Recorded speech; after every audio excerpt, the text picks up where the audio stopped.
यो WhatsApp भाई, Indian cricket crowd के episode 8 में स्वागत है। पहले तो हमारे यहाँ के सुपरस्टार बैट्समैन विवेक सिंह ठाकुर।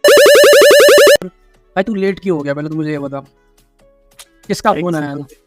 नहीं, घर से मम्मी का ही फोन आ गया था। एक जरूरी काम से मम्मी बाहर गई थी, तो उसमें मम्मी को थोड़ी मदद चाहिए। तो भाइयों प्लीज पॉडकास्ट देखा करो, भाई की शादी होने वाली है। कुछ भी तो फिर अच्छा नहीं लगता है ना, वहाँ जाके क्या बोलेगा 100 सब्सक्राइबर्स वाला यूट्यूब चैनल चला रहा हूँ, मजा नहीं आता। 2 लोग मिलकर 100 सब्सक्राइबर वाला यूट्यूब चैनल चला रहे। हसदे चेहरिਆਂ ਦਾ ਮਤਲਬ ਇਹ ਨਹੀਂ ਹੁੰਦਾ ਕਿ ਉਹਨਾਂ ਨੂੰ ਕਦੇ ਕੋਈ ਤਕਲੀਫ नहीं ਹੁੰਦੀ। तो इसी बात पे सब्सक्राइब कर लो, वरना जमेगा नहीं। I am requesting you personally. ठीक है, तो भाई पहले तो मैं थोड़ा बोल दूं कि पहले बात तो 100 सब्सक्राइबर्स हो गए, थोड़ा सा खुश है मैं, काफ़ी ज़्यादा खुश, थोड़े से तो काफ़ी ज़्यादा।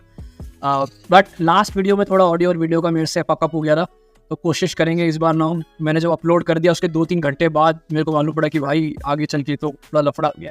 बट एनीवेज आज काफ़ी सारे इंटरेस्टिंग टॉपिक है अपने पास। भाई एक बात तो है, क्रिकेट में हर हफ्ते अपने पास ढेर सारे टॉपिक आ जाते हैं और अच्छे खासे मीठी टॉपिक आ जाते हैं कि अपने को यहाँ वहाँ की कहानियाँ नहीं है ना।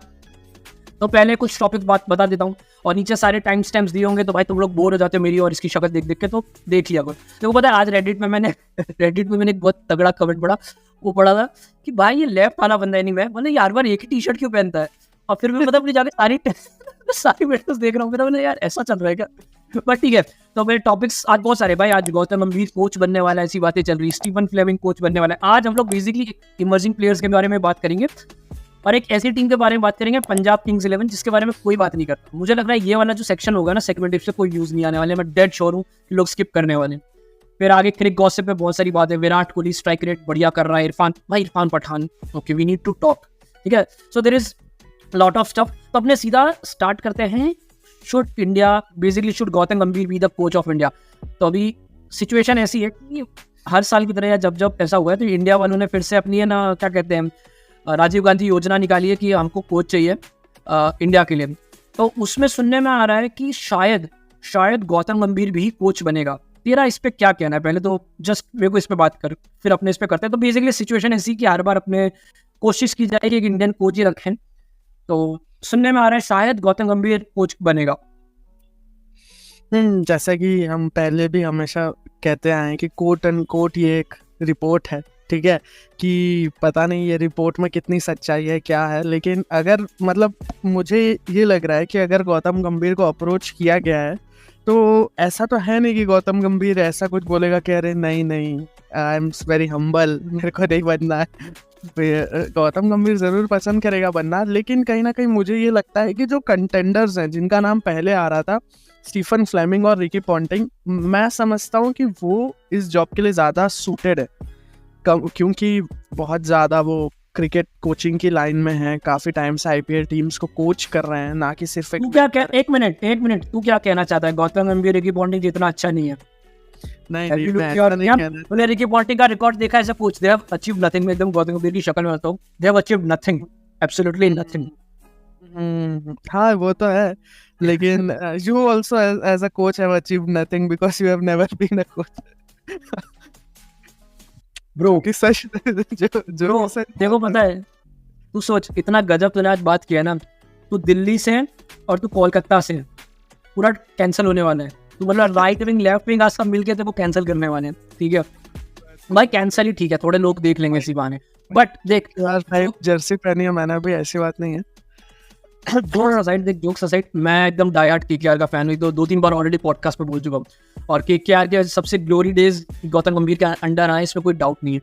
बट एक अभी तक गौतम गंभीर कोई भी टीम का कोच नहीं रहा है। मैं फिर से बता दूं, वो मेंटोर रहा है। लखनऊ का भी वो मेंटोर रहा है, केकेआर का भी वो मेंटोर है। वहाँ पर हेड कोच शायद एंडी फ्लावर था, एग्जैक्ट नाम याद नहीं, शायद एंडी फ्लावर था। और यहाँ पे चंद्रकांत पंडित है जो बहुत रिनाउंड कोच है, ठीक है। तो मेरे को पर्सनली ऐसा लगता है कि Gautam Gambhir as a coach, full fledge India का कोच, बहुत हैवी रिस्पॉन्सिबिलिटी। अभी तक जितने भी इंडिया के, एक तो इंडिया का कोच बनना है, तो कोई जिम्बाब्वे या अफगानिस्तान का, इंडिया का कोच बनना है, टॉप 10 मतलब जो टॉप क्रिकेट टीम है, टॉप। और उसमें भी वनडे और टेस्ट का कोच बनना है, नॉट श्योर, पता नहीं यार चीज़ें कैसे जाएगी। मैं मानता हूँ कि यहाँ पर तुमको एकदम आउट एंड आउट कोचिंग नहीं करनी होती है जैसे बच्चों को की जाती है। It's more about man management, tactics and system. But Gautam गंभीर के ना 2-3 रूप है भाई। सिचुएशन ऐसी है कि जब गौतम गंभीर जो फील्ड में होता है टेक्निकली देखते तो लगता है कि क्या जीनियस आदमी है। मेरे को याद है तूने एक बार बोला था कि गौतम गंभीर इंडिया का one of the best captain होता अगर उसको लॉन्ग रन मिला जाता कैप्टनसी के रूप में। मैं वो कंप्लीटली मानता हूँ, लेकिन मैंने ये बोला था कि गौतम गंभीर was the best captain India never had. हाँ, गौतम गंभीर is the best captain that India never had. तो परफेक्ट, एक्चुअली में बहुत अच्छी बात है। बट जो गौतम गंभीर के ऑफ फील्ड एंटिक्स है ना, आई लाइक इट कि वो बहुत रफ है, बहुत टू द फेस है, फालतू की बातें नहीं करता, लेकिन वो कहीं ना कहीं थोड़ा एकदम डाइसी हो जाता है। और सबसे इम्पोर्टेंट मैं जो आना चाहता हूँ कि टेस्ट में जो वनडे की coaching tactics it's totally different थी। मुझे पर्सनली ऐसा लगता है कि गौतम गंभीर को मे भी तुम असिस्टेंट कोच या कोच T20 सेटअप का बना सकते हो। मुझे ऐसा बहुत लगता है कि अगर T20 सेटअप में अच्छा कर रहे हो मे भी तुम आगे जाके कोशिश करो, क्योंकि अभी तक जितने भी कोच आए, राहुल द्रविड़ हो, रवि शास्त्री हो, या उसके VVS लक्ष्मण की बात हो रही थी, उनको कहीं ना कहीं एक सेटअप के थ्रू लाने की कोशिश की है। अंडर 19 में कोचिंग करी है, फिर आगे जाके तो कोचिंग एक प्रोफेशनल जॉब है। सॉरी, तो कोचिंग बेसिकली एक प्रोफेशनल स्टफ है ना, मतलब ऐसा नहीं कि कोई बंदा अच्छा क्रिकेट खेलता तो अच्छा कोच भी बन जाएगा। This is what I feel. हाँ, तो मतलब मैं इसी में ये ऐड करूंगा कि जैसे तूने VVS लक्ष्मण का नाम लिया, तो VVS लक्ष्मण के साथ ऐसा होता है कि लोग ये सोचते हैं कि राहुल द्रविड़ की अनअवेलेबिलिटी में ये कोच डायरेक्ट कैसे बन गया। ये मैंने कुछ ऐसे कमेंट्स थे जो सोशल मीडिया पे रीड किए थे, कुछ लोगों ने क्वेश्चन किए थे। बेसिकली वो भी एक सेटअप के थ्रू ही आया है। पहले वो NCA में कोच रहा था कुछ टाइम तक, उसके बाद वो इंडिया A के साथ गया था कोचिंग टूर्स पे, और वहां से वो इंडियन टीम के साथ कोचिंग के लिए आया था। और अंडर 19 हाँ, अंडर 19 के साथ भी वो रहा था। तो वो एक थोड़ी सी जर्नी करके आया है एज अ कोच की, जहाँ जबकि मुझे ये लगता है कि Gautam Gambhir as a coach के लिए अभी उतने सूटेड नहीं है जितना मुझे आइडिया लगता है। मैं ये सोचता हूँ कि वो बहुत अच्छे मेंटर टाइप हो सकते हैं जैसे, और ऐसा तो है नहीं कि BCCI कभी मेंटर असाइन नहीं करता है। ये वो MS धोनी को ऑलरेडी एक बार मेंटर बनाया जा चुका है टीम का, तो वाई नॉट गौतम गंभीर को मेंटर बना के ट्राई करें। तो मैं मोटा मोटी यहीं पर खत्म करता हूँ। मुझे लगता है गौतम गंभीर can be an amazing T20 coach और समथिंग और मेंटर समथिंग। तो मेरे को लगता है उसमें पहले एक्सप्लोर करना चाहिए, because I am not sure कि गौतम गंभीर, क्योंकि गौतम गंभीर ने कभी दिल्ली या कोई टीम को भी ऐसा कोच किया होता ना रणजी लेवल पे, तो कुछ आइडिया आता। कोचिंग एक बहुत डिफरेंट जॉब है रादर देन, मतलब समझ लो IPL का मेंटर और फुल फ्लेज कोच होना थोड़ा अलग है। बट हो सकता है अगर वो बन भी जाए तो अच्छा भी बन जाए, यू नेवर नो। क्योंकि मैंने कहा ना, गौतम गंभीर द ब्रॉडकास्टर या स्पोक्स पर्सन एंड गौतम गंभीर द क्रिकेट वाला सीन टोटली अलग अलग है। आई डोंट नो, बट मैं भी पर्सनली ये चाहूंगा कि मे भी कोई हो जाए। तो कोई और से समझ में आ रहा है कि शायद स्टीफन फ्लेमिंग कोच बन सकता है इंडिया का। बेसिकली ये भी राउंड चल रहा है, स्टीफन फ्लेमिंग। तो तू CSK का राइडर है, तू बता कि भाई तेरे को क्या लग रहा है, स्टीफन फ्लेमिंग कैसा रहेगा? स्टीफन फ्लेमिंग मेरे हिसाब से एक बहुत अच्छा कोच हो सकता है टीम इंडिया के लिए। भाई वो CSK का सपोर्टर है इसीलिए? नहीं, मैं सिर्फ उस वजह से ये नहीं बोलूँगा, मैं इसलिए भी बोलूँगा क्योंकि वो बहुत टाइम से इंडिया में, जैसे हर साल आना, 2-2 महीने के लिए इंडिया में रहना, उसके पहले से वो आ जाता है, कोचिंग करता है। कहीं ना कहीं जो CSK से जुड़ा जो टैलेंट स्काउट है, ये उनके साथ भी वो काम करता है। तो और इवन वो ऑक्शंस में भी प्रेजेंट रहता है वो इंडिया में। तो मुझे ये लगता है कि कहीं ना ये सारी चीज, एक मिनट, ये सारी चीज तो गौतम गंभीर में भी, प्लस वो इंडियन है। लेकिन गौतम गंभीर के साथ दिक्कत ये है ना कि Gautam Gambhir as a mentor अभी तक ये सब कर रहा था, फिर बीच में ब्रॉडकास्टर था, सिर्फ कुछ नहीं कर रहा था, मतलब क्रिकेट कोचिंग सीन से रिलेटेड। और through and throughout Stephen Fleming का एक ही रोल रहा है कि भाई मुझे सिर्फ कोचिंग ही करनी है, ठीक है। तो मुझे कहीं ना कहीं ये लगता है कि ये वो मोर सूटेड है। ऐसा नहीं है कि वो CSK की तरफ से या ऐसा कुछ। अगर इसी की जगह किसी और का भी नाम होता, मान लो एंडी फ्लावर का ही नाम होता, तो शायद मैं सोचता कि हाँ वो ज़्यादा बेटर सूटेड है, क्योंकि ये लोग प्रोफेशनल कोच हैं। शायद स्टीफन फ्लेमिंग का कुछ स्टेंट न्यूजीलैंड टीम के साथ भी रहा था, जहाँ पे ये उनका कुछ असिस्टेंट कोच या कुछ तो रहा था, कुछ तो रहा है। तो मुझे ये पर्सनली फील होता है कि स्टीफन फ्लेमिंग, या जैसा कि इन रिपोर्ट्स में एक नाम था रिकी पॉन्टिंग, वो बहुत ज़्यादा बेटर सूटेड रहेंगे कैंडिडेट्स। और कहीं ना कहीं इंडिया एक थोड़ा से एक मॉडर्न डायनेमिक कोचेस, जैसे कि भाई जो ज़्यादा T20 साइड्स को कोच करते हैं, शायद उनके अंडर में ज़्यादा एग्रेसिव अपनी क्रिकेट को बनाए। जैसा मेरे को इसमें पता है क्या लगता है, मुझे लगता है कि मे भी तुम T20 के लिए अलग कोच रख सकते हो, ठीक है, जो तेरा अग्रेसिव वाला पॉइंट है। लेकिन मैं पर्सनली ऐसा चाहता हूँ, मेरी थियोरी बड़ी वियर्ड लगेगी, लेकिन मैं चाहता हूँ इंडियन कोच हो, जिसमें कोई ऐसा नहीं कि देसी विदेशी। मेरा पॉइंट क्या, जब से इतने इंडियन कोचेज आए हैं रवि शास्त्री के टाइम से इंडियन कोचेस अपने चालू हो गए, अभी तक मेरे हिसाब से बहुत अच्छा एक्सपीरियंस रहा है अपना। अंडर 19 हो, इंडिया ए लेवल पे हो। हाँ सॉरी, अनिल कुंबले, सॉरी अनिल कुंबले के टाइम में भी बढ़िया हुआ, अनलेस एंटी जब उसका विराट कोहली के साथ लफड़ा हो गया। तो अनिल कुंबले, रवि शास्त्री, और फिर उसके बाद तुम्हारा राहुल द्रविड़, और इसके अलावा भी जो इंडिया ए अंडर 19 लेवल पे भी इंडियन कोचेस रहे तो बहुत अच्छे रिजल्ट्स आए। ठीक है, मैं मानता हूँ ट्रॉफीज नहीं जीती भाई, मैं मानता हूँ, लेकिन जो ओवरऑल पर टेस्ट में, वनडेज में या T20 में एक्सपेंशन हुआ काफ़ी बढ़िया हुआ है। हर जगह पे डोमिनेट कर रहे हैं। तो कहीं तो मेरे को लग रहा है इसका ये रीजन भी होता है ना कि जैसे मान ले कोई इंडियन कोच है जैसे राहुल द्रविड़ है, तो वो कोई एक ऐसा प्लेयर उठ के आ रहा है जो हरियाणा की तरफ से आ रहा है या दिल्ली से आ रहा है, और कोई एक साउथ से आ रहा है, तो वो दोनों के बीच का डिफरेंस समझ सकता है कि क्यों इसका प्ले स्टाइल वैसा है, उसका प्ले स्टाइल वैसा है, क्योंकि साउथ में पिचेस एक अलग टाइप की होती है, नॉर्थ में अलग टाइप की होती है। तो ये सारे जो माइन्यूट डिटेल्स हैं वो उन लोगों को, जैसे तो बोल रहा है कल्चरल, हाँ कल्चर को पकड़ पाएगा, समझ पाता है वो उस चीज को ज्यादा बेटर। जूनियर का आप कंपेयर टू फॉरेन, इंडिया में बहुत एक सीनियर जूनियर वाला डायनामिक्स होता है। एक नया लड़का जो आता है वो बहुत डरा हुआ होता है, वो कैसे बैकग्राउंड से आ रहा है, वो सब चीज़ बहुत रोल प्ले करता है। वो खेल कैसे आ रहा है, अगर कोई लड़का जो बहुत हम्बल बैकग्राउंड से आ रहा है, वो अगर सीधा इंडिया टीम में आया, उसके ऊपर ऑलरेडी बहुत प्रेशर है। वो चीज़ वो सिचुएशन में रहा है ना, वही समझ पाएगा। कोई इंडियन मेरे को लगता है समझ पाएगा। और दूसरा मेरे को लगता है कि इंडियन कोच रहेगा तो मेरे को लगता है ओवरऑल मेरे को लगता है बेटर रहेगा ना। वो रणजी फॉलो कर रहा है, वो लोकल प्लेयर्स को देख रहा है। बेचारा फ्लेमिंग कितना ही देख लेगा ब्रो, वो न्यूजीलैंड रहेगा कि ये सब देखेगा। तो मेरे को ओवरऑल लगता है अगर इंडियन कोच आ जाए, रिकी पॉन्टिंग अमेजिंग बंदा भाई, इस पर तो मेरे को बोलना ही था, अमेजिंग कोच। इंडिया उसने ऑस्ट्रेलिया के लिए शायद असिस्टेंट कोचिंग या ऐसा कुछ किया है जस्टिन लैंगर के साथ रखे, और शायद BBL वगैरह में भी किया है भाई। कैप्टन तो ब्रेथ टेकिंग था, लेकिन साला मेरे को है ना वो ऑस्ट्रेलिया का एजेंट लगता है। मैं तेरे को कई बार फोन पे भी बोला भाई, उसके होते हुए दिल्ली जिस तरह से साल आफ्टर साल ब्लंडर कर रही है, मेरे को यकीन ही नहीं होता कि ये रिकी पॉन्टिंग इस टीम का कोच है। मैं ये तो छोड़ी ना, सौरव गांगुली ना शेन वॉटसन भी है उधर, कभी होता था शेन वॉटसन, अब तो खाली गांगुली है भाई। पता नहीं भाई, वो मेरे को है ना कुछ ऑस्ट्रेलियन एजेंट लगता है। उसका वो हर साल आता है 2 महीने के लिए ना, इंडियन प्लेयर्स का डेटा इकट्ठा करता है, 2-3 जो उसको प्लेयर्स अच्छे लगते हैं उसका कॉन्फिडेंस बिगाड़ के चला जाता है। उसका एक जॉब है भाई ऑस्ट्रेलिया से। और आईपीएल में आके ऑस्ट्रेलियन प्लेयर्स को ज्यादा प्रेफरेंस दिला देता है। हाँ प्रेफरेंस दिला देता है। तो भाई मैं तो पर्सनली चाहूँगा कि ऐसा कोई, लेकिन I am pretty sure BCCI शायद अच्छा काम करेगी, क्योंकि अभी तक अच्छा काम किया है, तो मेरे पास कोई रीज़न नहीं है उनको डाउट करने का। ठीक है, तो इसको हटाते हैं भाई, अपने एक अलग ही सेगमेंट में जाते हैं। इस पर अच्छे से बात करनी थी। भाई तू अपने चेस्ट में दिखा ब्रो, थोड़ा आराम से, डिस्टर्बेंस होता है। तो हाँ, तो अपने एक अलग ही सेगमेंट में जाने वाले थे, एमर्जिंग इंडियन प्लेयर्स ब्रो। एक तो पहली बात ब्रो, तो लग नहीं रहा है कि IPL कुछ ज़्यादा ही लंबा खींच रहा है। डिस्पाइट KKR डूइंग गुड, मैं बहुत खुश हूँ।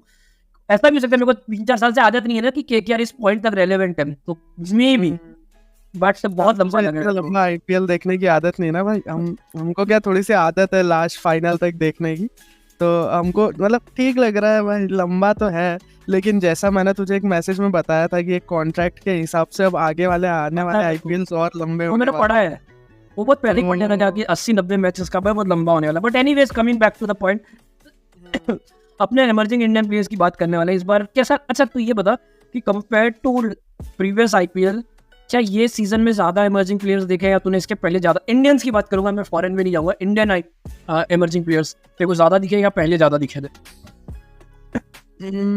ऐसा नहीं है, time and time again Indian emerging players ऐसे दिखते हैं भाई। डिप्लोमेटिक जवाब मत दे। इस सीजन मुझे ऐसा लगता है ना कि कुछ ऐसे नाम है जिनका मतलब कि डोमेस्टिक से एक्सपेक्टेशन नहीं थी कि वो परफॉर्म करेंगे IPL में इतना अच्छा, और उन लोगों ने परफॉर्म कर दिया। जैसे PBGS के 2 स्टार है, आशुतोष शर्मा और आशुतोष सिंह और शशांक सिंह और आशुतोष शर्मा। इन लोगों को जो इतना खराब है डोमेस्टिक उनका, मतलब उनका इतना भी अच्छा नहीं था कि वो इतनी बड़ी हाइप क्रिएट कर दे IPL ऑक्शन में कि वो करोड़ों में बिके। जिस हिसाब से जैसे राजस्थान की तरफ से कोई शुभम दुबे करके जो बंदा खेला था, वो उसका डोमेस्टिक रिकॉर्ड बहुत ही ज़्यादा अच्छा है एज अ फिनिशर रोल पे।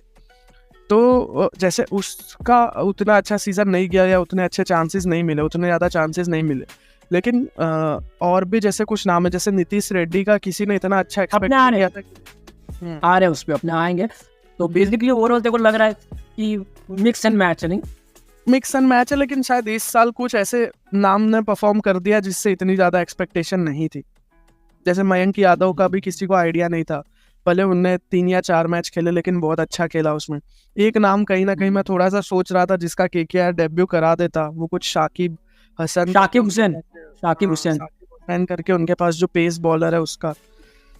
हाँ हो सकता था, एक्चुअली मेरे को लग भी रहा था कि वो डेब्यू शायद कर जाएगा, लेकिन वो जिस तरह से क्या कहते हैं हर्षित राणा वगैरह तो चल पॉइंट भी सीधा आते हैं। तो हम लोग ने कुछ एमर्जिंग प्लेयर्स के 5 हमने एमर्जिंग प्लेयर्स की लिस्ट बनाई है, तो जिस पे मैं एक्चुअली में बात करना चाहता हूँ। तो सबसे पहले ऑब्वियस है अभिषेक शर्मा भाई, जिस तरह से उसने ट्रेविस हेड के साथ धागे खोले भाई। पिच विच मैं मानता हूँ पिच अच्छी है, छोटे ग्राउंड या जो भी है, फिर भी मारना तो फिर भी पड़ता है, बैट तो फिर भी चलाना पड़ता है। तो अच्छा सबसे पहले मैं बता दूं, मेरा एक फ्रेंड है केयूर कनल, ऑब्वियसली तू भी जानता है, वो एसआरएच का बहुत बड़ा फैन है। उसको मैं पिछले 2 से 3 साल से मैं बोले जा रहा हूँ कि अभिषेक शर्मा बहुत तगड़ा प्लेयर है, उसको ओपन कराएंगे ना, ये इतना अच्छा खेलेगा, ये इतना अच्छा खेलेगा, और हर बार वो डिसअपॉइंट होकर मेरे को बोलता है भाई तू बोलता है खेलता तो है नहीं है। मैं एक्चुअली में बहुत खुश हूँ, अगर जिसने अभिषेक शर्मा को डोमेस्टिक में देखा है उनको पता होगा वो एक्चुअली में ओपन करता है और ऐसा ही खेलता है वो। और लेकिन इस बार तो आईपीएल में बहुत बहुत गजब खेल रहा है। मेरे को लगता है कहीं ना कहीं ट्रेविस हेड का साथ उसको एक्चुअली फायदेमंद लग रहा है। तो तू कंटिन्यू कर। हाँ, कहीं ना कहीं ट्रेविस हेड का साथ जो मेंटालिटी दोनों ने एक साथ कैरी करी है, और कहीं ना कहीं अब थोड़ा सा मुझे ये लगता है कि अभिषेक शर्मा में मैच्योरिटी इस बात की आ गई है कि हर बॉल पे नहीं मारना है, ठीक है, थोड़ा कुछ कभी बॉल अच्छी आ सकती है उससे डिफेंड करना है। बाकी तो यूवी पाजी का सपोर्ट है ही अभिषेक शर्मा के पास, जैसा कि अगर किसी को पता ना हो तो काफ़ी ज़्यादा ये यूवी पाजी के साथ अपना टाइम स्पेंड करता है। जो एक्चुअली में युवराज सिंह पूरे पंजाब टीम को, शुभमन गिल, अभिषेक शर्मा, बहुत सारे पंजाब के बैटर्स, रमनदीप ने भी एक बार युवराज सिंह के बारे में, हाँ, तो ये लोग एक हल्का सा छोटा मतलब ऐसे सेटअप लगा के वहाँ अपनी ट्रेनिंग सेशंस और ये सब काफ़ी कुछ करते हैं ये लोग वहाँ पे। तो वो कहीं ना कहीं इसके लिए बहुत बेनिफिशियल रहा है, जो उसकी प्ले स्टाइल में भी दिख रहा है कि जैसे एक्सपर्ट्स भी कहते हैं, नॉर्मल लोग भी कह रहे हैं कि हल्का फुल्का वो युवराज सिंह वाला टच दिखता है जब भी अपने कुछ शॉट लेग साइड की तरफ जैसे ये फ्लिक कर रहा है या कुछ शॉट्स जो ये ले रहा है उसमें। और जैसा कि स्टैट्स में दिख रहा है बहुत अच्छा सीजन गया है, 206 का स्ट्राइक रेट 36 की एवरेज के साथ, एक बहुत मतलब हम कब से मिस कर रहे थे किसी एक ऐसे इंडियन का ऐसा सीजन जाए जो 200 की स्ट्राइक रेट से जा रहा हो। तो मैं पर्सनली एक्चुअली मैं बोलूँ इंडियन के लिए बहुत, इंडियन T20 सेटअप के लिए बहुत बढ़िया हो सकता है एक ओपनर जो आके बॉलिंग कर सकता है। इसका बॉलिंग का मेरे को पता है बिल्कुल भी इस्तेमाल ही नहीं किया हैदराबाद वाले ने, जरूरत नहीं पड़ी, लेकिन जो बॉलिंग कर सकता है और इतना क्रेजी खेल सकता है पेस और स्पिन के अगेंस्ट। तो भाई एक एमर्जिंग प्लेयर से दूसरे एमर्जिंग प्लेयर पे जाते हैं, मेरे को लगता है part time cricketer and full time controversial maker, और मेरे को लगता है कहीं ना कहीं है ना बहुत गलत तरीके से बेचारे को कंसिडर किया गया, मतलब पोर्ट्रे किया गया। रियान पराग पे अपने बात करेंगे भाई, रियान पराग। तो भाई जो इसका कमबैक हुआ है ना, एकदम वो साउथ की पिक्चर बॉलीवुड स्टाइल में, एकदम ऐसे गिरे जा रहा है, आसमान से बारिश गिर रही है और अचानक से धुआं निकल रहा है और रियान पराग चलते चलते आ रहा है, एक हाथ में बैट है। तो टेरिफिक कमबैक हुआ है। तेरा क्या कहना है रियान पराग पे? एक्चुअली एक चीज़ मैं जस्ट स्टार्ट में कह दूँ फिर तो कंटिन्यू करना।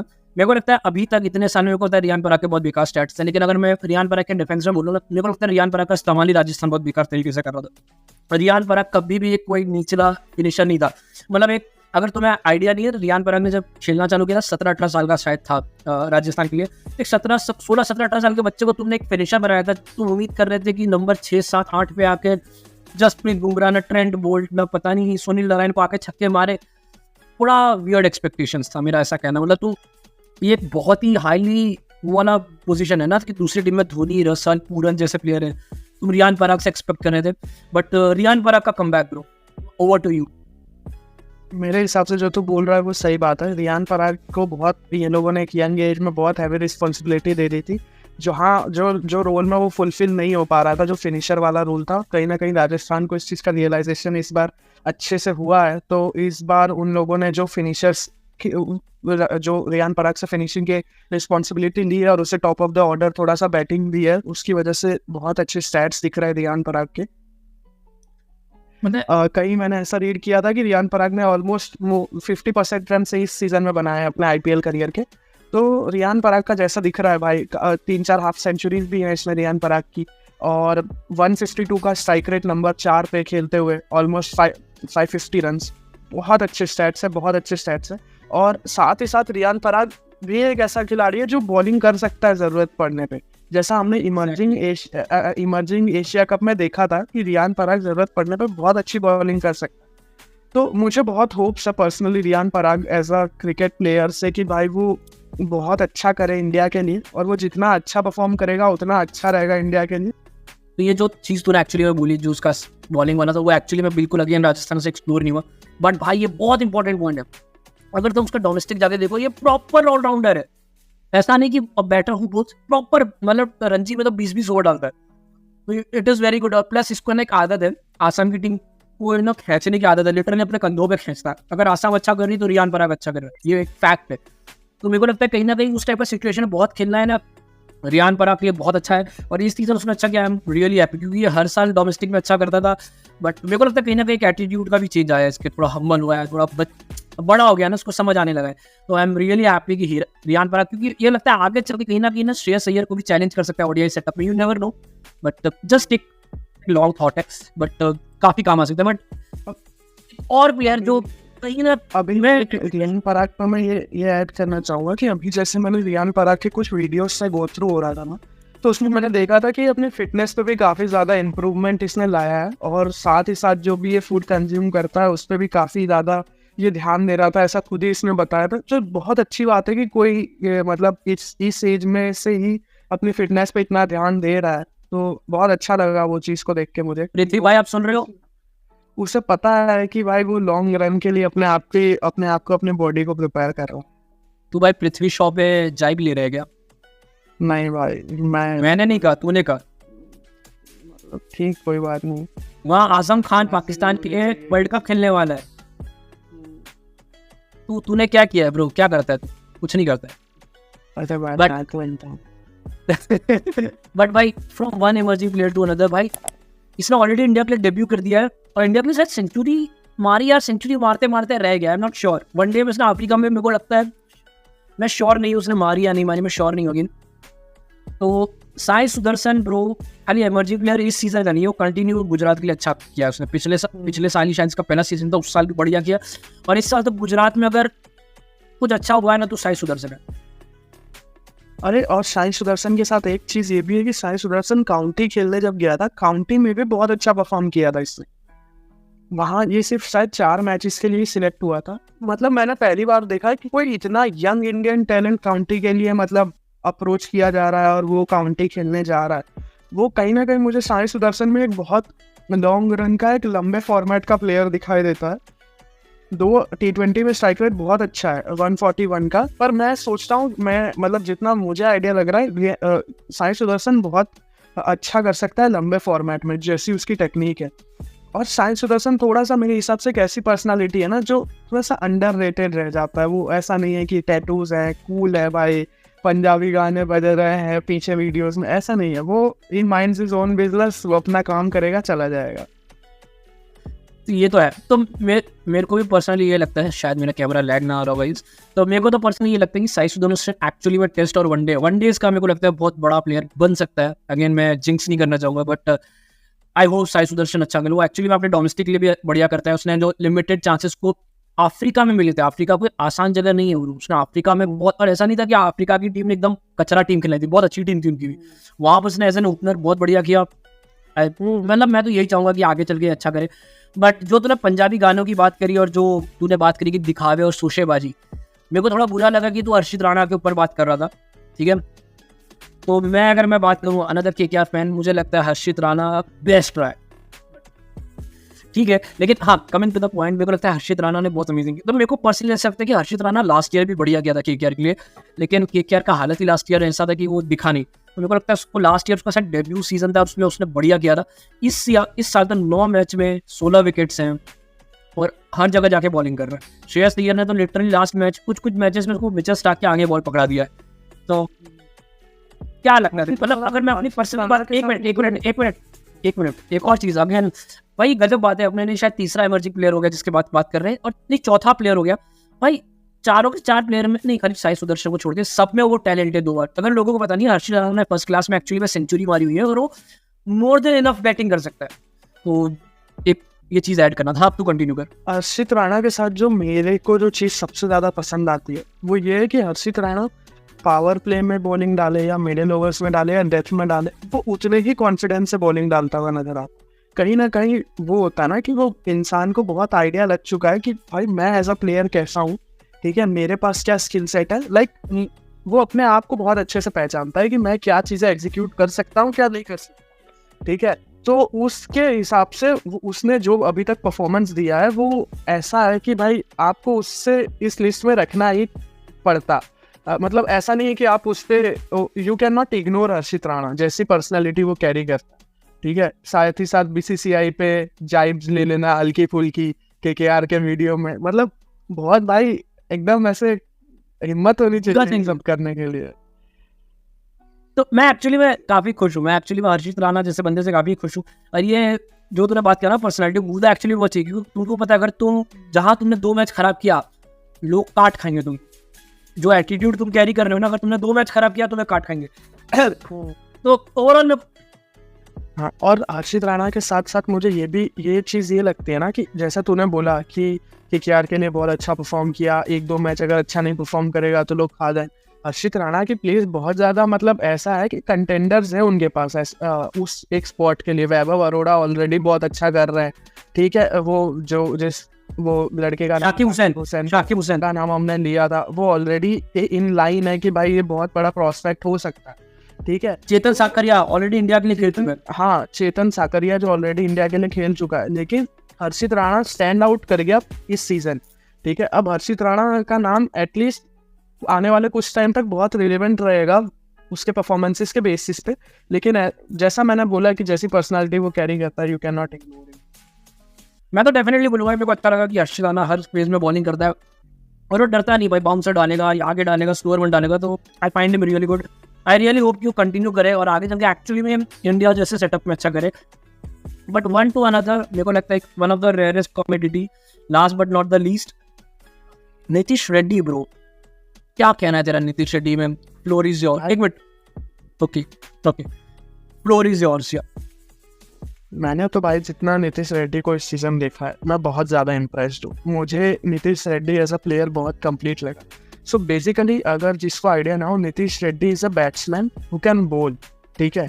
लेकिन जब वो बॉलिंग करता है उसकी स्पीड 135 140 इसको टच हो जाएगी, ठीक है। इवन अगर वो भी बहुत यंग है, ऐसा नहीं है कि कोई बहुत मैच्योर्ड क्रिकेटर है, बहुत डेवलप्ड बॉडी, 20 साल का ही है वो, तो अभी वो अपनी पीक प्राइम फिटनेस में आने वाला है। तो इस मतलब अगर वो अपने जो भी क्रिकेटिंग स्किल्स है उसको यहाँ से हॉर्न करते हुए चले, तो जब उसकी पीक प्राइम फिटनेस वाला जो फेज होगा उसमें वो इंडिया के लिए बहुत अच्छा कर सकता है। बॉलिंग बहुत ज़्यादा तेज़ कर सकता है और बैटिंग तो वो काफ़ी अच्छी करता ही है। अभी मैंने नीतीश रेड्डी का एक छोटा सा इंटरव्यू देखा था जिसमें वो बोल रहा था कि मुझे उतना पसंद नहीं आता कि जब मैं जाऊँ बैटिंग करने और पूरा बेस बना रहता है और मुझे जाके सिर्फ मारना रहता है। मुझे वो सिचुएशन ज़्यादा अच्छी लगती है जब 10 रन पे 4 विकेट गिरी हो, मैं बैटिंग कर रहा हूँ और वहाँ से मुझे इनिंग्स बिल्ड करनी। ऐसी एक सिचुएशन हम देख भी चुके हैं जहाँ पे एसआरएच के लिए इसने इनिंग्स बिल्ड करी थी और वो इनिंग्स बिल्डअप वाला फेज क्लियर करने के बाद इसकी जब इनिंग्स खत्म हुई थी तो वो ओवर 160 170 के स्ट्राइक रेट से खत्म हुई थी, जहाँ इसने शायद कुछ 76 रन मारे थे। और बॉलिंग हालांकि इतनी ज़्यादा मिली नहीं है नीतीश रेड्डी को, लेकिन फिर भी जितना देखा है नीतीश रेड्डी काफ़ी अच्छी बॉलिंग। एग्जैक्टली, तो मैं एक्चुअली में काफ़ी एग्री भी करूँगा तेरी बात से। मतलब अभी तो अपना पीक हिट करने में time, you never know, India के पास अपना खुद का मिचेल मार्श और मार्कस स्टोइनिस का वर्जन मिल जाए। बट मैं यहाँ जिंक्स नहीं करूँगा। मैं एक्चुअली में चाहूँगा कि इसको है ना बीसीसीआई फॉकअप ना करे, या जो भी हैदराबाद या आंध्र प्रदेश के लिए खेलता है वहाँ तो अपने ने बहुत सुना होगा आके इससे। मैं चाहूँगा बीसीसीआई अब इसको अपने गिरोह में लेने हुए इसको बोल दे हुए तो आंध्रा छोड़, तू एनसीए में आ, पूरा साल तेरे पे काम किया जाएगा, तू यहीं से आगे रणजी खेलेगा, तू वापस अब इधर ही आएगा, तू 2-3 साल हॉस्टल वाली लाइफ जी, ठीक है। अब यहाँ से इसको रेडी करो भाई प्रॉपर स्टार क्रिकेटर बनाने के लिए। खाली T20 का प्लेयर नहीं, मैं चाहता हूँ वनडे टेस्ट लेवल पे जाए, टेस्ट लेवल पे पेस ऑलराउंडर या a batter who can do a pace bowling वाला सीन अमेजिंग हो सकता है। बट मैं जिंक्स नहीं करूँगा, अभी जस्ट पहला सीजन है, पहले सीजन में भी 7-8 मैचेस ही देखे हैं, बट जितना देखा है बहुत अच्छा देखा है, बहुत ज़्यादा अच्छा। तो मैं ये कहना चाहता हूँ कि जितना मैंने इसे बैटिंग करते हुए देखा है, मुझे एक चीज़ ये बहुत अच्छी लगी कि ये जब बैटिंग करता है तो काफ़ी कंप्लीट दिखता है, काफ़ी साउंड दिखता है अपने बैटिंग को लेके, क्योंकि ये ज़्यादा कॉन्फिडेंट है बैटिंग में, वो पता चल जाता है। लेकिन बॉलिंग भी काफ़ी अच्छी कर ले रहा है ये। तो मैं चाहता हूँ कि जैसा तूने कहा बीसीसीआई थोड़ा सा टेक केयर करे और मैटर्स को अब अपने हाथ में ले ले, क्योंकि फिर ऐसा प्रोस्पेक्ट अगर इंजरी प्रोन हो जाएगा तो बहुत दिक्कत है। तो ठीक है ब्रो, जैसा कि तूने इंजरी प्रोन प्रोस्पेक्ट की बात की, मैं आईपीएल का एक इंजरी प्रोन प्रोस्पेक्ट के बारे में बात करना चाहता हूँ। किंग्स 11 पंजाब या पंजाब किंग्स या जो भी देखो नाम लेना है। तो भाई पहले तो यार मेरे को अभी तक समझ नहीं आ रहा है कि ये सीज़न आफ्टर सीज़न ये लोग खेल रहे हैं, इनका नाम कोई मैनेजमेंट, मतलब मैनेजमेंट से मेरा कहने मतलब मालिक वगैरह बदल नहीं रहे, क्या चल रहा है ब्रो। तो एक और सीज़न है जहाँ पंजाब ने अच्छा नहीं खेला है ना, और 262 जो KKR सालों तक KKR के सामने क्यों चेस की, बट KKR के सामने 262 चेस करने के अलावा नेक्स्ट बेस्ट थिंग मेरे हिसाब से इनके पास शशांक सिंह और आशुतोष शर्मा था, ये नेक्स्ट बेस्ट थिंग था इनके। क्या कहना है ब्रो तेरा पंजाब के ऊपर, तो क्या कहना है, मैं तब तक ना थोड़े डेटा शेयर करता हूँ, लेकिन जस्ट ओपनिंग रिमार्क्स क्या तेरे पंजाब के ऊपर। पंजाब स्टेट नहीं भाई, टीम ओके।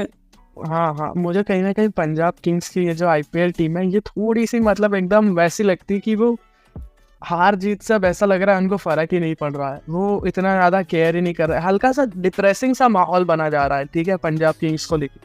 तो मुझे पर्सनली ये ना मतलब मुझे ये लगता है कि Punjab as a cricket board जो उनका स्टेट एसोसिएशन है उसके पास काफ़ी अच्छे प्लेयर्स हैं, वो अगर अपनी T20 टीम से खेले तो शायद इनके जितना कम्पीट कर ही लेंगे वो भी, ठीक है। तो कहीं ना कहीं पंजाब किंग्स को थोड़ा सा अपने मैनेजमेंट में लुक देखना चाहिए इंटरनली, और यहाँ से मतलब मैं ये सोच रहा था कि पंजाब किंग्स क्या कर सकती है यहाँ से। सबको पता है DSL मेगा ऑक्शन है, ठीक है, चल मतलब जैसे तू यहाँ देख रहा है कि पंजाब किंग्स के मैंने सिर्फ लास्ट 5 साल के ये जो स्टैट्स हैं वो रखे हैं कि उनके जो टेबल पॉइंट्स टेबल फिनिशेस हैं वो क्या हैं।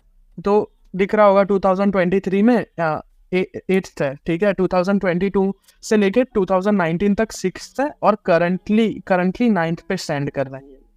तो बता अगर तू पंजाब किंग्स के मैनेजमेंट में होता तू क्या सोचता, क्या किया जा सकता। भाई मैं बेच देता टीम किसी और को, मैं झूठ नहीं बोल रहा हूँ, मैं टीम बेच देता, क्योंकि भाई बहुत क्लियर है भाई, ईयर आफ्टर ईयर ये लोग आते हैं, ओके, ईयर आफ्टर ईयर ये लोग आते हैं और साले ऑक्शन में हर बार सेम गलती करते हैं।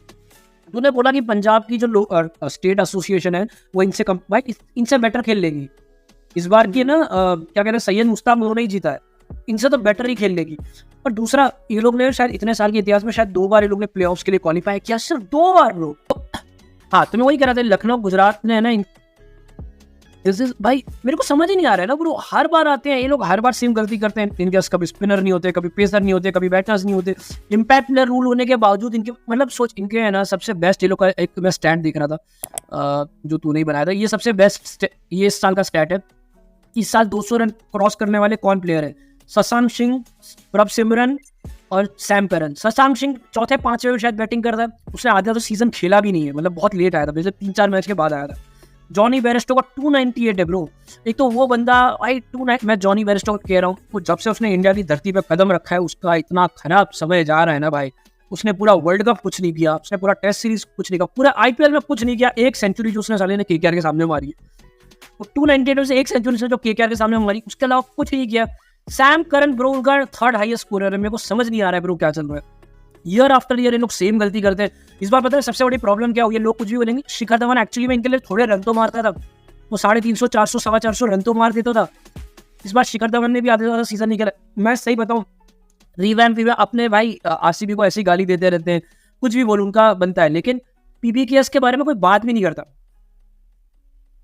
PBK की एक सेकंड भाई, आज बहुत लैग कर रहा है यार मेरा, बार बार क्यों लैग कर रहा है। ओके, मैं वही कह रहा हूँ कि PBKS इतना इररिलेवेंट है ना यार, इतने इस सीन में इतना इररिलेवेंट है कि कोई इसके बारे में बात भी नहीं करता ब्रो। और मेरे को एक्चुअली बुरा लगता है यार, पंजाब में बहुत गजब प्लेयर्स है भाई, हिस्टोरिकली वहाँ से कितने अच्छे प्लेयर्स आए यार अपने। ये युवराज सिंह इंडिया का arguably the one of the best cricketer Punjab से, शुभमन गिल पंजाब का प्लेयर है जो आज के टाइम में स्टार बन रहा है, अभिषेक शर्मा पंजाब का प्लेयर है। क्या चल रहा है ब्रो, मेरे को एक्चुअली में लगता है ना, मैं सही झूठ नहीं बोलूंगा, मैं बहुत सीरियसली कंसिडर करना चाहता हूँ कि BCCI को ना डिसबैंड कर देना चाहिए, इनकी जो भी ओनरशिप है, क्योंकि ये पूरे लीग को खराब कर रहे हैं ब्रो। एक भाई अगर एक लीग में एक टीम है जो हर साल खराब खेल रही है तो उनके फैंस ही बन रहे हैं, ये लीग का नुकसान है। तुम्हारे मैचेस में कोई देख नहीं रहा है तो ये लीग का नुकसान है। तो मेरे को तो लगता है कि जो भी ओनर्स इनको डिसबैंड कर देना चाहिए। कहीं ना कहीं ये लोग जो तू बोल रहा है ऑक्शन में मिस्टेक करते हैं हर बार।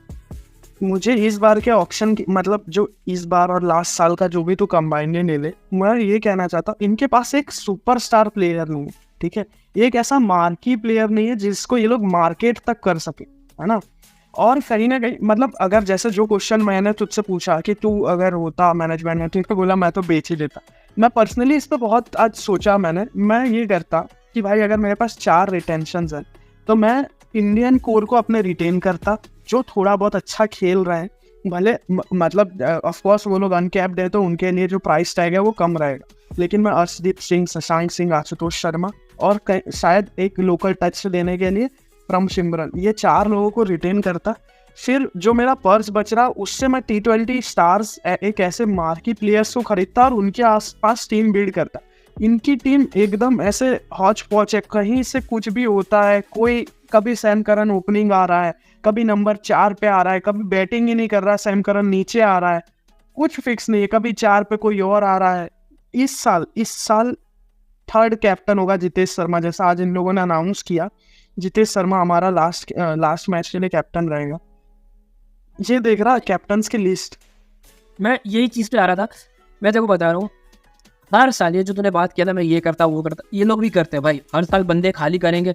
मैं कह रहा हूँ ना, ऑक्शन अगर इंटरेस्टिंग होता है ना, पंजाब वालों के कारण ही ऑक्शन इंटरेस्टिंग होता है कि इनके पास हर बार पैसे होते हैं, पहली बार। दूसरा, मैं काइंड ऑफ इतना एग्री नहीं करता इनके पास मार्की प्लेयर्स नहीं ब्रो। मैक्सवेल, मिलर, गेल, रबाडा, अर्शदीप, नहीं सीजन की बात कर रहा हूँ भाई। इस सीजन में मैं तेरे को बता रहा हूँ भाई, इनके पास इनफ प्लेयर्स रहे यार। मतलब मेरे को समझ नहीं आ रहा कि पंजाब ऐसे तो कैसे टीम बना रही है कि ये लोग आखिरी में भी आ रहे हो, सिकंदर रजा तुम्हारी टीम में फीचर नहीं कर पा रहे। क्या चल रहा है यार, कर क्या? उस सिकंदर रजा का अगर तुम लोगों ने पिछले 1-2 साल का देखा हो, वो बंदा जहां जाना अच्छा खेल रहा है। क्या कर रहे हो यार तुम्हारे, मतलब ये तो भाई भला हो शशांक सिंह और आशुतोष शर्मा का, उन्होंने literally out of the blue 2 से 3 मैच लोग को जिता दिए। अरे इवेंट उनकी वजह से है, ये दोनों हाँ। वो दोनों प्लेयर्स की वजह से लोग पंजाब किंग्स के मैच देख रहे हैं, ये लोग थोड़े से रिलेवेंट हैं भाई। हर साल ये लोग एक नया कोच लाते, एक नया कैप्टन बना देते हैं या नया कुछ सेटअप कर देते हैं। तो ये देख 1, 2, 12 भाई, 12 से ज्यादा तो कोच, 12-13 पता नहीं कितने यार, मेरे को तो गिन भी नहीं रहा हूँ। मैं हर साल देखता हूँ, कभी अनिल कुंबले आ रहा है, कभी ट्रेवर बेनिस आ रहा है, कभी तुम्हारा वीरेंद्र सहवाग आ रहा है, कभी माइक हेसन आ रहा है।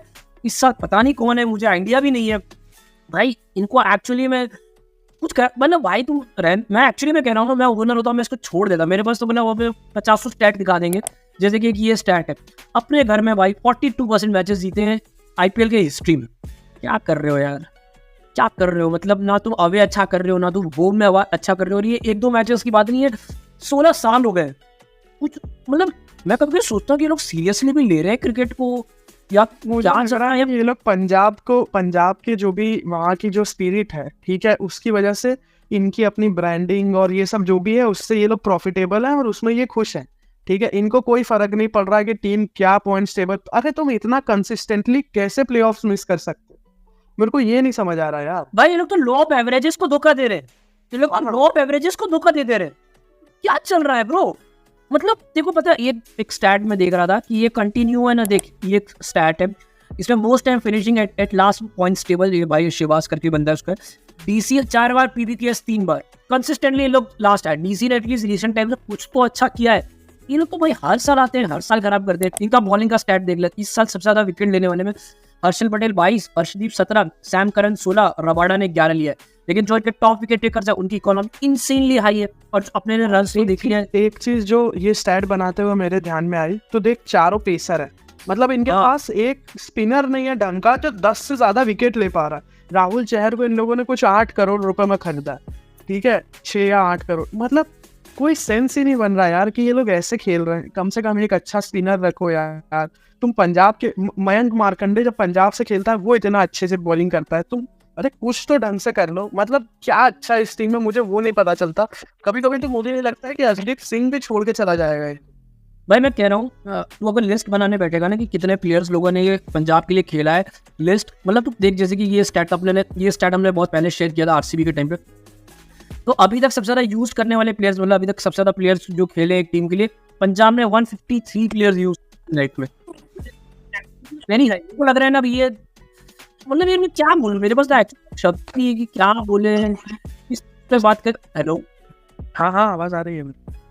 मैं इस पे पता है अपने स्टैट्स बेसिस पे बहुत बात कर सकती, इनका ये स्टैट है, इनका वो स्टैट है, लेकिन मैं स्पेसिफिक एक चीज़ की बात करता हूँ। मेरे को लगता है थोड़े टाइम से जो मैंने एक चीज़ नोटिस की है, इनका जो बैटिंग है ना, वो हर बार ये लोग को धोखा देता है। पहले KL राहुल, मयंक अग्रवाल था, उनके साथ बहुत लफड़े हुए इनको। उसके बाद शिखर धवन भी आया, बेचारा शिखर धवन थोड़े बहुत रन मारता है, लेकिन कोई और रन ही नहीं मारता। जबकि ये लोग अच्छे प्लेयर्स ले चुके। भाई राइली रूसो बहुत तगड़ा प्लेयर है, लिविंगस्टोन बहुत तगड़ा प्लेयर है, लेकिन मेरे को लगता है इन लोग को इस्तेमाल ही नहीं करना था, और उसका एक सबसे बड़ा कारण है कि बहुत ज़्यादा इनकन्सिस्टेंसी। किसी को मतलब वो लोग आ रहे हैं, मुझे पता नहीं कि किस टाइप का क्रिकेट खेलने वाले। अब KKR आती है तो देख के तुम्हें पता है ना कि भाई ये लोग गुंड की तरह मारेंगे, मारते जाएंगे, या तो 130 में ऑल आउट होंगे या तो 240 में मारेंगे। पंजाब को देखो, मेरे को नहीं समझ आ रहा है कि लोग खेलना कैसे चाहते हैं, स्लो तेज क्या करना चाहते हैं। अभी जो इनका हाईएस्ट रन स्कोरर है, ठीक है, शशांक सिंह है, अनकैप्ड इंडियन, जिसका खुद का रिडम्पशन हो रहा है, जिसका खुद का ये है कि बातचीत है कि भाई तुम पहले उसे लेना तक नहीं चाहते, ठीक है, और तुमने उसे ले लिया, तो कम से कम यार ये तो सोचो कि जिसको तुम लेना चाहते थे वो लोग क्यों ढंग से बैटिंग नहीं कर रहे हैं। Johnny batting second highest run scorer है, वो कितनी मैचेस में इन आउट हुआ है, ठीक है, एक सेंचुरी को हटा दे अगर, तो वो शायद ये 200 रन वाली लिस्ट में भी नहीं आ पाता भाई। तो ठीक है यार, मैंने पंजाब का मेरे हिसाब से इनफ है यार। मैं पर्सनली होता, मेरे को लगता है इन लोग पंजाब के फैंस के साथ थोड़ा वो कर रहे हैं यार। पंजाब के थोड़े फैन, इतने टाइम के बाद पंजाब में मैच होता है, पब्लिक देखने आनी, इसका मतलब फैंस हैं। बट मैंने देखा वो मुल्लानपुर वाला जो ग्राउंड है, उसमें लोग कैसे, जैसा लग रहा है ट्रैकिंग करके पहुंच रहे हैं वैसे पहुंच रहे हैं, पूरा मिट्टी सब कुछ है, उबड़ खाबड़ है, फिर भी इतना हैसल झेल के पब्लिक तुमको देखने आ रही है, स्टेडियम्स ऑलमोस्ट सोल्ड आउट हो रहे हैं। कम से कम थोड़ा तो रिस्पेक्ट कर लो पब्लिक की। तो ठीक है भाई, अपने पंजाब को छोड़ के क्रिक गॉसिप पे आते हैं। अपना काफी एंटरटेनिंग सब रहता है यार क्रिक गॉसिप। तो भाई सबसे पहले क्रिक गॉसिप में बात करने वाले हैं विराट कोहली वर्सेस, भाई हमने लास्ट टाइम बात किया कि विराट कोहली थोड़ा स्लो खेल रहा है, व्यूज नहीं आए, तो मैं सोच रहा हूँ कि एक काम करते हैं, विराट कोहली गोइंग बर्सर्क पे जाते हैं। तो भाई एक मस्त बढ़िया सा स्टैट मिला मेरे को कि अगेन भाई शाउट आउट टू cricket.com।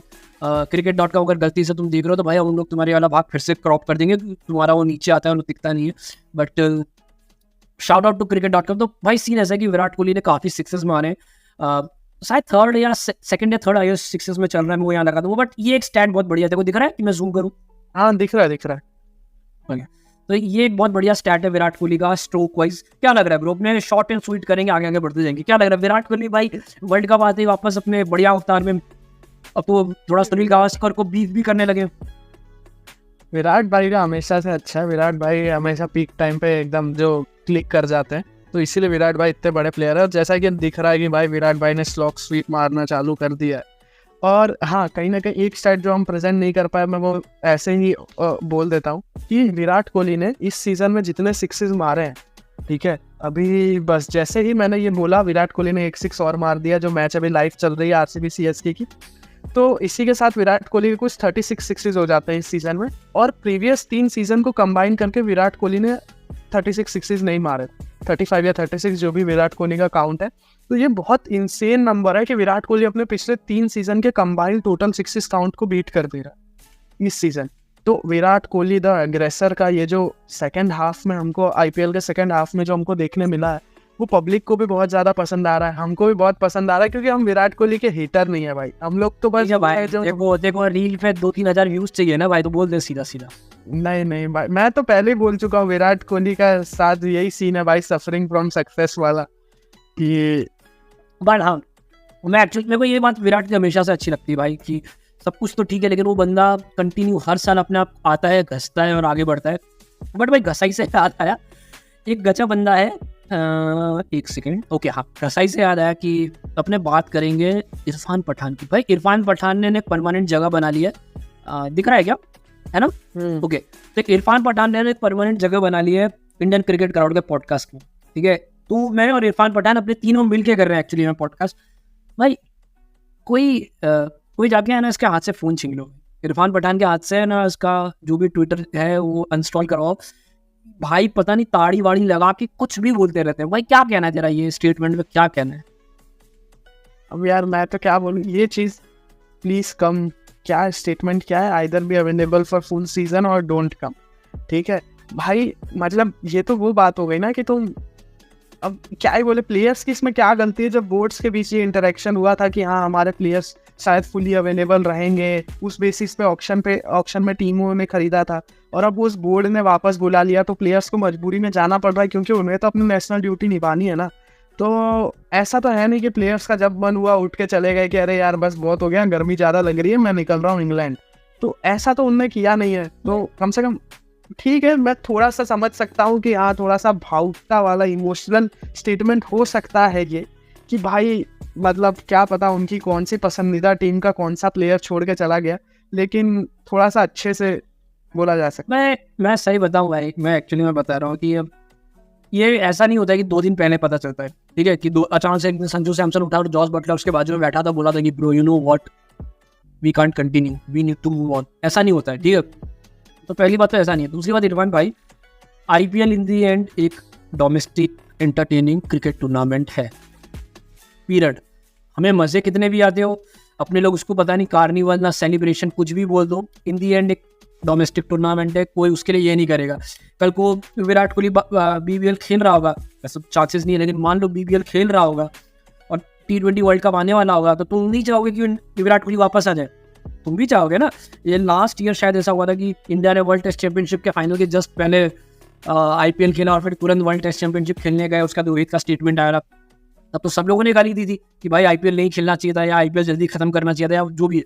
भाई ये सब चीज़ पहले से फिक्स्ड होते हैं, और ये जब सिकंदर रजा, मुस्तफिजुर रहमान के, तब आपने कुछ नहीं बोला, आपने चलो ठीक है, आपने इंग्लैंड तक का वेट किया, उसका ये स्टेटमेंट था कि आपने कमिटमेंट किए, देश का प्रेम बहुत अच्छी बात है, लेकिन अगर आपने कमिटमेंट किए तो जब कमिट करते हैं तो एक बहुत क्लैरिटी से कमिट की जाती है। ये समझने वाली बात है, कोई कॉल पे बात नहीं हो रही होती है कि संजू ने कॉल किया कि भाई तेरे को खरीद लूँ क्या, तू खेलेगा ना, पूरा हाँ ब्रो मैं पक्का खेलूंगा, मैं पूरा खेलूंगा, ऐसे नहीं होता है। प्रॉपर पेपर वर्क होता है, प्रॉपर चैनल की तो बात होती है, ऐसा नहीं कि क्या यार इरफान पठान को तो ये सब चीज़ें पता भी होगी, मेरे को क्यों बताना पड़ रहा है, नो आइडिया ब्रो। बट ठीक है, एनीवेज ब्रो, इसको छोड़ यार, मैं उसमें ना ज़्यादा बात ही नहीं करना चाहता। तो अपना एक अगला बढ़िया सा है कि भाई Sandeep Lamichhane from Nepal has been proven innocent from the highest court of Nepal. पहले वो गिल्टी प्रूव हो गया था शायद उसके लोअर कोर्ट से, मेरे को एग्जैक्ट केस की डिटेल्स नहीं पता है, मैं आर्टिकल वगैरह डाल दूंगा। हाँ मतलब छोटा सा सुनता रखते, लेकिन मैं ये ऐसा है कि जो डिस्ट्रिक्ट कोर्ट है उसने 8 साल की सजा सुना दी थी संदीप लमिछाने को, और उसके बाद संदीप लमिछाने की क्रिमिनल कस्टडी ये सब स्टार्ट हो गई थी। फिर जब हायर कोर्ट में अपील करी, हायर कोर्ट में कुछ देर ये मुकदमा चला कुछ दिनों के बाद, और उसके बाद अब संदीप लमिछाने को इनोसेंट प्रूफ किया गया है। और कहीं ना कहीं ये बातचीत चल रही है कि शायद संदीप लमिछाने का फिक्स है कि वो इस T20 वर्ल्ड कप में भी खेलेगा, नेपाल के लिए अपीयर कर जाएगा। तो अब देखना है कि क्या कैसे होता है, लेकिन ठीक है जो हुआ, अगर अच्छी बात है अगर एक प्लेयर इनोसेंट प्रूफ हो जा रहा है इतने बड़े एलिगेशन से। तो मैं तो भाई डिटेल्स ओके अगेन इस पर डिटेल्स नहीं पता ना भाई, उसने किया है नहीं किया जो भी है। मैं तो कोर्ट की बात मान के चलूंगा, वहाँ का क्या पॉलिटिक्स है, वहाँ का क्या मुझे पता नहीं है नेपाल का। बट अगर वो इनोसेंट प्रूव हो गया तो गुड ऑन संदीप भाई, बहुत भयंकर बैटन है। किसी के ऊपर, एक आदमी के ऊपर इतने बड़े एलिगेशंस लगना, उससे इनोसेंट प्रूव होना भाई, मतलब ये देखो पता है फॉरएवर दाग वाली चीज़ है। ऊपर से तुम जितने बड़े प्लेयर, इतना बड़ा नुकसान है। बड़े बड़े ये सब नेदरलैंड के बंदे तो उससे बात भी नहीं करते थे क्या, नेदरलैंड ने बीच में, हाँ जब बीच में एलिगेशन थे तो एक मैच खत्म हुआ था और ये लोग आपस में हैंडशेक्स कर रहे थे, और शायद स्कॉटलैंड की टीम थी जिसने संदीप लमिछाने को छोड़ के बाकी सबसे हैंडशेक किया था और वो लोग आगे बढ़ गए थे। बट एनीवेज तो ये क्या बोले अभी अगेन इस पे कुछ ज़्यादा डिटेल में तुम लोग बात नहीं कर सकते, जो वहाँ का सीन है मैं जस्ट सोचा कि तुम लोगों को बता दूँ। बट ब्रो एक बहुत अमेजिंग बिल्डअप हुआ, ये शायद इनका वर्ल्ड कप के टाइम पे भी हुआ था कि तो ये रॉल्फ वैन डर मोवे और कॉलिन एक्करमैन T20 वर्ल्ड कप नहीं खेलेंगे नेदरलैंड के लिए, और दोनों बहुत इंपॉर्टेंट प्लेयर हैं नेदरलैंड के लिए क्योंकि वो लोग आयरलैंड के लिए काउंटीज खेलने वाले हैं। तो देखो थोड़ा डिटेल्स पता है क्या सीन है। अरे मतलब इसमें जितना मैंने डिटेल जानने की कोशिश करी मुझे इतना पता चला कि बेसिकली ये लोगों का ऐसा है कि इन लोगों का जो काउंटी की तरफ जो डेडिकेशन है, क्योंकि उन्होंने इनको इतना बड़ा स्टेज दिया था, वो ज़्यादा है compare to their own countries. ठीक है, जैसे कि कॉलिन एक्करमैन है, कॉलिन एक्करमैन एक मतलब नेदरलैंड्स का प्लेयर ही है, मुझे बाद में पता चला था क्योंकि कॉलिन एक्करमैन ऑलरेडी एक काउंटी स्टार है। ठीक है, अगर किसी को ना पता हो, कॉलिन वो टीम याद नहीं आ रही मुझे कॉलिन एक्करमैन जहाँ से खेलता है, लेकिन जितना मैंने कॉलिन एक्करमैन के को खेलते देखा है, कॉलिन एक्करमैन एक बहुत बड़ा काउंटी स्टार है। तो यहाँ पे उन लोगों ने उस चीज़ को प्रेफरेंस दी है कि हाँ हम अपनी काउंटी की ड्यूटीज़ को प्रीफर करेंगे पहले, क्योंकि हम कमिट कर चुके हैं। मैंने जितना पढ़ा ना इसमें कुछ सिचुएशन ऐसी भी कि काउंटी वालों का सिचुएशन ऐसा होता है कि जो कॉन्ट्रैक्ट्स होते हैं वो लोग उस चीज़ को तोड़ नहीं सकते, अगर तोड़ेंगे तो जो भी पेनल्टी वगैरह होती है बहुत हैवी होती है और नेदरलैंड शायद उसको अफोर्ड नहीं कर सकता, ऐसा कुछ है। तो ये सेम चीज़ वर्ल्ड कप के टाइम भी हुआ था। एक चीज ये भी है, लेकिन उसमें ऐसा है कि किसी ने ये चीज के बारे में ऐसा बोला था कि नो दिस इज मतलब हम कोई ऐसी पेनल्टी नहीं लगाने वाले हैं, ये तो इंडिविजुअल प्लेयर्स के प्रेफरेंस पे डिपेंड करता है। तो मुझे इस चीज़ के कोई क्लियर सिनारियो अवेलेबल नहीं है, जितना मैं इस पे रिसर्च करने की कोशिश किया। लेकिन ठीक है, अब यही है जो है, अब हो सकता है नहीं खेलेंगे। हो सकता है बहुत सारे एशियन लोग देख के सोचे कि ये लोग तो देशभक्त नहीं है, पैट्रियट नहीं है। तो भाई पहली बात समझ लो कि क्रिकेट है, स्पोर्ट है। देखिए, इसको स्पोर्ट की तरह लो, स्पोर्ट्स पर्सन को भी पैसे कमाने होते हैं, कोई जंग नहीं लड़ रहे हैं, देश की लड़ाई ऐसा नहीं होता कि तुम करोड़पति हो, देश के लिए खेल रहे हो तो भी तुमको करोड़ों रुपए नहीं, ऐसा नहीं होता। वो लोगों के लिए अपना घर चलाना बहुत मुश्किल हो जाता है अगर सिर्फ वो देश के लिए खेले तो। ब्रेंडन टेलर ने यही रीजन को साइड करते हुए रिटायरमेंट लिया। भाई ब्रेंडन टेलर पे पूरा अपने ना पॉडकास्ट कर सकते हैं भाई। तुमको नहीं पता, जिम्बाब्वे का एक्स विकेट कीपर बैटर, उसने वर्ल्ड कप में इंडिया के सामने सेंचुरी मारी है। 2015 के वर्ल्ड कप में उसने इंडिया के सामने सेंचुरी मारी, अमेजिंग प्लेयर। लेकिन अगर तुम उसकी स्टोरी सुनोगे ना तुमको बहुत बुरा लगेगा, क्लासिक बॉलीवुड मूवी बन सकती है उस पर। बट भाई last but not the least, no reserve day for the second semifinal. तो बेसिकली सीन ऐसा है कि सेकंड सेमीफाइनल गयाना में होगा, ऐसे कुछ प्रोनाउंस करते हैं, और वहाँ पर कोई रिजर्व डे नहीं है। पहले सेमीफाइनल का रिजर्व डे है, लेकिन सेकंड सेमीफाइनल का रिजर्व डे नहीं है। और अगर इंडिया सेमीफाइनल तक पहुंचनी चाहिए मेरे हिसाब से, तो सेकंड सेमीफाइनल ही खेलेगी। और 500 मिनट तक का एक्स्ट्रा टाइम मिला, बट रिजर्व डे नहीं है। क्या कहना है भाई, क्या चीजें? मुझे कभी कभी समझ नहीं आता कि इतना ज़्यादा मिसमैनेजमेंट टाइप कैसे हो सकता है। ठीक है कि आपके पास रिजर्व डे नहीं है, या आपके पास कोई एक ये आप अपने जो मैच के फिक्सचर्स है वो इस बेसिस पे डिसाइड कर रहे हो कि कौन से देश की पब्लिक देख पाएगी, कौन से देश की पब्लिक नहीं देख पाए। ठीक है, चलो आपने इस चीज़ को फैक्टर इन किया, लेकिन कहीं ना कहीं उसमें एक बैलेंस होना चाहिए ना यार। कि अब तुम ये चीज़ को देख के सोच रहे हो कि अरे यार इंडिया वाले मैच देख ही नहीं पाएंगे, तो अरे तो ये ज़रूरी नहीं है भाई, रिजर्व डे रखो, वो ज़रूरी है। अगर बारिश हो गई, मान लो इंडिया ही उस वजह से किसी रीज़न से, जो भी तुम बता रहे हो, कुछ भी तुम्हारा कैलकुलेशन हो, उससे इंडिया ही बाहर हो गया, तो क्या होगा? कैसे मैनेज करेंगे ये लोग? भाई तो पता नहीं यार, मैं इस पर एक्चुअली कुछ बोलना नहीं चाहता। सेम चीज़ एशिया कप के टाइम भी हुआ था कि बोला था कि पाकिस्तान वाले मैच, पाकिस्तान इंडिया के मैच में रिजर्व में था, बाकी में नहीं था। लेकिन उसको मैंने जाने दिया था कि वो बोर्ड के इंटरनल टूर्नामेंट था, वो इतना ये मार्की इवेंट है ब्रो। और आईसीसी वो बहुत उम्मीद है। एक तरफ तुम चाहते हो कि क्रिकेट ग्लोबलाइज हो जाए, सब कुछ हो जाए, और एक तरफ तुम एक अपना वो बना पोलराइज्ड डिसीजंस बना रहे हो कि नहीं ये करेंगे तो ये अच्छा होगा, ये करेंगे तो। अरे भाई थोड़ा सा सब चीज के लिए हर चीज सिंपल है। अगर तुम फर्स्ट सेमीफाइनल में रिजर्व डे कर रहे हो तो I am pretty sure second semifinal में भी कुछ ना कुछ जुगाड़ कर ही सकते हो। बहुत सिंपल है। और मैं तो नहीं चाहूँगा कि रिजर्व डे या कुछ ऐसा नौबत आए, लेकिन अगर आ रही है तो दिस इज़ हाईली अनप्रोफेशनल। यार पता नहीं यार मैं क्या बोलूँ, दिस इज लाइक बहुत बेकार है ये चीज़। तो मैं तो यही चाहूँगा कि ऐसा कोई सिचुएशन आए ना। बट ठीक है ब्रो, गाइस यही पर पॉडकास्ट खत्म होता है। अगर तुम लोग यहाँ तक पॉडकास्ट देख रहे हो तो नीचे जाके कमेंट करो मैं था, विच आई डोंट थिंक ज़्यादा लोग होंगे। ठीक है, शक्ल इतनी अच्छी है भी नहीं अपने दोनों की, लेट्स बी वेरी ऑनेस्ट, है ना। तो ब्रो आई गेस ओवरऑल अच्छा पॉडकास्ट गया यार, काफ़ी सारी अलग अलग चीज़ों की बात की। कहीं अगर थोड़े ऑडियो वीडियो के सिंक के इश्यूज है तो वो एडिटिंग के कारण नहीं है, इंटरनेट के ही कारण है। आई ट्राई कि उसको जितना हो सके रेक्टिफाई करने की कोशिश करूँगा एडिटिंग में। But thank you so much भाई। पहले तो थोड़ा थैंक यू बोल दे यार, 100 सब्सक्राइबर्स हो गए अपने, एक्चुअली मैं थोड़ी बड़ी बात है। तो thank you so much, 100 subscribers हो गए। हाँ, उसमें से एकदम भाई क्या हो गया? एक मिनट भाई, क्या हो गया भाई? तेरी आवाज नहीं आ रही, तेरी आवाज नहीं आ रही है भाई। तेरी आवाज नहीं आ रही है, क्या बोल रहा है? तेरी आवाज नहीं आ रही है। अबे नहीं आ रही, क्या बोले जा रहे हैं कब से?